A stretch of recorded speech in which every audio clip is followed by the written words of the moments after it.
apa yang dipersiapkan oleh pemerintah Provinsi Kalimantan Selatan khususnya ini untuk memastikan bahwa kontribusi dari adanya kenaikan harga komoditas ini bisa bermanfaat dan juga berkelanjutan lagi nih ke depannya? Ya, yang pasti adalah pasca tambang dari pelaksanaan pertambangan yang mungkin menjadi perhatian khusus kami, mengingat barang tambangnya adalah barang habis, hingga sektor-sektor lain yang akan kita alihkan selain sektor tambang menjadi prioritas kami ke depan, seperti pariwisata, pertanian, kemudian perikanan yang menjadi sektor-sektor ekonomi yang akan kami kembangkan apabila nanti sektor tambang itu sudah tidak bisa dimanfaatkan lagi. Kemudian menariknya mungkin di satu sisi kalau kita juga melihat terkait dengan Kementerian ESDM yang juga pernah menyampaikan bahwa ada lebih dari 2.000 pertambangan tanpa izin yang tersebar di berbagai daerah di Indonesia. Apa yang disiapkan oleh Pemda terkait untuk mengatasi kejadian seperti ini, Pak? Ya.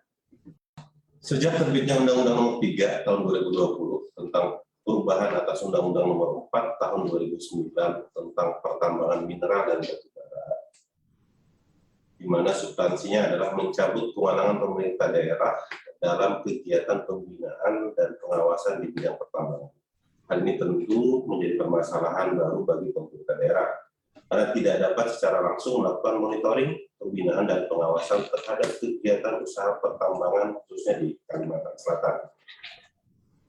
Pertambangan tanpa izin merupakan permasalahan yang sejak dulu tidak pernah tuntas. Selalu ada kasus dari tahun ke tahun, bahkan sampai saat ini kegiatannya semakin meningkat. Pelaporan dari masyarakat terhadap adanya kegiatan peti ini hampir setiap minggu selalu ada, dan ini dapat kami pantau melalui aplikasi pelaporan online masyarakat kepada Gubernur atau aplikasi lapor paman yang memang kami sudah buat. Kemudian sesuai amanat perundang-undangan dengan mencabut kewenangan Pemda, maka hal yang dapat kami lakukan adalah melaksanakan koordinasi baik dengan Direktorat Minerba dan aparat penegak hukum pusat maupun daerah untuk menangani adanya kegiatan seperti tersebut. Sehingga diperlukan peran serta semua pihak,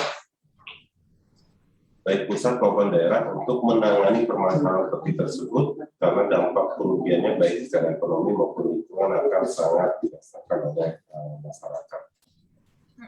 600 lebih IUP yang sudah kami cabut, karena memang terindikasi bahwa IUP tersebut bermasalah, sehingga pelaksanaan pekerjaan di lapangan tidak memperhatikan lingkungan, sehingga pemerintah Provinsi Kalimantan Selatan sudah mencabut 600 lebih IUP yang bermasalah. Begitu. Baik, Pak Dendi, mungkin Anda bisa menanggapi juga terkait dengan permasalahan yang tadi disampaikan oleh Pak Roy. Ini cukup klasik ya, terkait dengan kegiatan usaha pertambangan yang memang sudah berlangsung beberapa tahun belakangan ini. Ya, saya pikir ini udah ada dari sejak tahun awal 2000-an ya, ketika batu bara udah mulai dirasakan nilai ekonominya tinggi. Saya pikir tidak lain tidak bukan untuk mengatasinya ya penegakan hukum ya. Tidak ada lagi yang bisa dilakukan. Solusinya ya penegakan hukum ya dari semua aparat ya, baik penegak hukum, polisian, jaksa, dan juga tentunya dari aparat Pemda. Jangan lupa install aplikasi CNBC Indonesia yang ada di App Store dan juga Play Store untuk terus ikuti perkembangan berita dan informasi seputar bisnis yang terkini.